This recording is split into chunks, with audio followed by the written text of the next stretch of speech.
हमारे वैदिक सनातन हिंदू धर्म में स्नान दान की बहुत महिमा है। कहते हैं ना कि स्नान में भी कार्तिक का महीना, ये दक्षिण में कार्तिक के महीने में स्नान का बहुत ज़्यादा महत्व है। दीपावली के समय आने वाले कार्तिक के महीने में जहाँ लोग दीपदान करते हैं, माता लक्ष्मी जी को मनाते हैं कार्तिक के महीने में, तो वही उत्तर भारत में ज़्यादा प्रचलित है माघ का स्नान।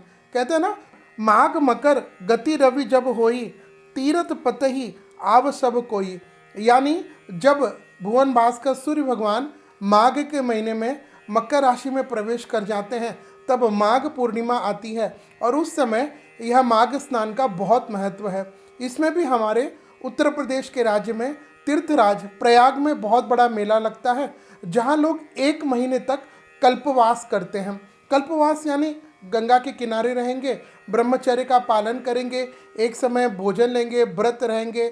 और इसमें भी पद्म पुराण पढ़ने का बहुत महत्व है, तो वह किसी न किसी धार्मिक ग्रंथ को पढ़ेंगे और एकदम सात्विक तरह से अपने जीवन को जीते हैं प्रयागराज के किनारे। माघ के महीने में कैसे रहना चाहिए, जो प्रमुख कुछ नियम हमारे शास्त्रों ने बताए हैं, जो आध्यात्मिक रूप से और शारीरिक रूप से दोनों ओर से हमारी उन्नति करते हैं, तो इन दोनों का समन्वय ही माघ महीना है।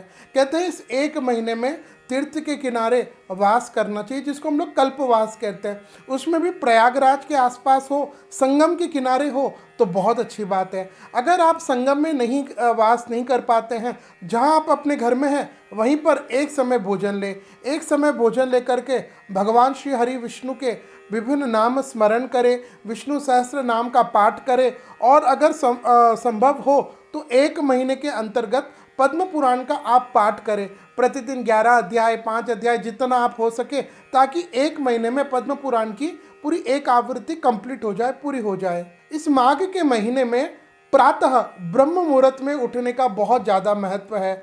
आप उठ करके सूर्य भगवान को जल देना है और जब आप उठ करके स्नान करते हैं तो आपको, वैसे तो कहा कि तीर्थों में स्नान करना है, लेकिन अगर आप नहीं कर पाते हैं तो आप अपने घर के जो शार है, जो पानी है जिससे आप स्नान करते हैं, उसी में थोड़ा सा गंगा जल मिला लें और गंगा, यमुना, गोदावरी, नर्मदा, सिंधु, कावेरी, जितनी प्रमुख नदियां हैं, जितने तीर्थ आपको मन में स्मरण होते हैं, उन सभी का ध्यान करके उनसे प्रार्थना करें कि प्रभु, मैं इस माघ महीने में असमर्थ हूँ तीर्थराज प्रयागराज में आने के लिए, लेकिन मैं यहाँ स्नान कर रहा हूँ और हे तीर्थराज, आप मुझे वही फल दे जो आपके यहाँ पर लोग आने पर, स्नान करने पर मिलता है। तो इस तरह आप घर में रह कर के ही माघ स्नान का फल प्राप्त कर सकते हैं।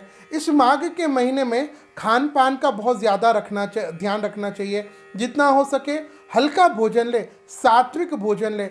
और बहुत लोग जो गर्म पानी से स्नान करते हैं ठंडी से, विंटर से बचने के लिए, यहाँ से फिर धीरे धीरे गर्म पानी को छोड़ करके सादा गुनगुना पानी और फिर ठंडे पानी से स्नान करना प्रारंभ कर दें।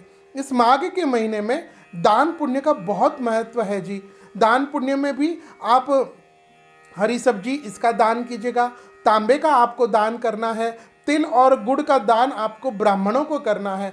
और जब आप स्वयं भोजन लें उस समय भी प्रयास करें कि अधिक आप तिल और गुड़ से ही बनी हुई कोई वस्तुओं का प्रयोग करें अपने खाने में। आइए अब जानते हैं साल 2024 में माघ का महीना कब प्रारंभ हो रहा है। माघ मास प्रारंभ हो जाएगा गुरुवार 25 जनवरी 2024 और यह समाप्त होगा शनिवार 24 फरवरी 2024 को। तो यह माघ महीना है। लेकिन क्या आप जानते हैं इस माघ महीने में बहुत सारे बड़े पर्व भी आते हैं। आइए जानते हैं साल 2024 में माघ महीने का जब आप व्रत करेंगे, स्नान करेंगे, तो कौन से प्रमुख पर्वों को आप छुएंगे, कौन से प्रमुख पर्वों को आप स्पर्श करेंगे। सबसे पहले आएगा माघ मास के कृष्ण पक्ष में संकष्टी तिलकुटा चतुर्थी। यह 29 जनवरी 2024 को रहेगी।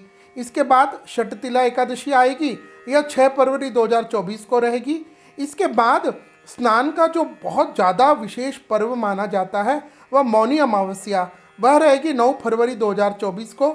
इसके बाद माघ मास में ही शुक्ल पक्ष में प्रतिपदा से गुप्त नवरात्रि प्रारंभ हो जाएगी और वह रहेगी 10 फरवरी 2029।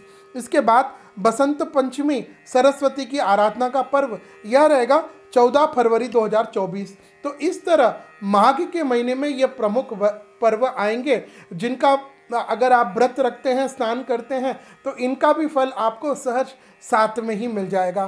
तो यह था साल 2024 में माघ महीना कब से कब तक, और इसके अलावा कौन से व्रत, और सूक्ष्मता से हमने यह भी बताया कि माघ का स्नान कैसे करना चाहिए। इसके अलावा अगर आप ज्योतिष, वास्तु, धर्मशास्त्रीय शंका समाधान, हमारे पुराण स्मृतियों से संबंधित अगर आपके मन में कोई भी उत्सुकता है, कोई प्रश्न है, तो कमेंट में आप #AskGKM इसको लिख करके आप अपना प्रश्न छोड़िएगा। चाहे आप मुझे टेलीग्राम पर है, व्हाट्सएप पर है, ट्विटर पर है, इंस्टाग्राम पर है, कहीं पर भी आप मैसेज कर सकते हैं, डीएम कर सकते हैं, और मैं प्रयास करूंगा आपके प्रश्नों का उत्तर या तो डायरेक्ट दे पाऊं, या फिर कोई एक जैसे अगर प्रश्न मिलते हैं तो उनका एक संकलन मैं अपनी वीडियो में बनाऊंगा। जय श्री कृष्ण।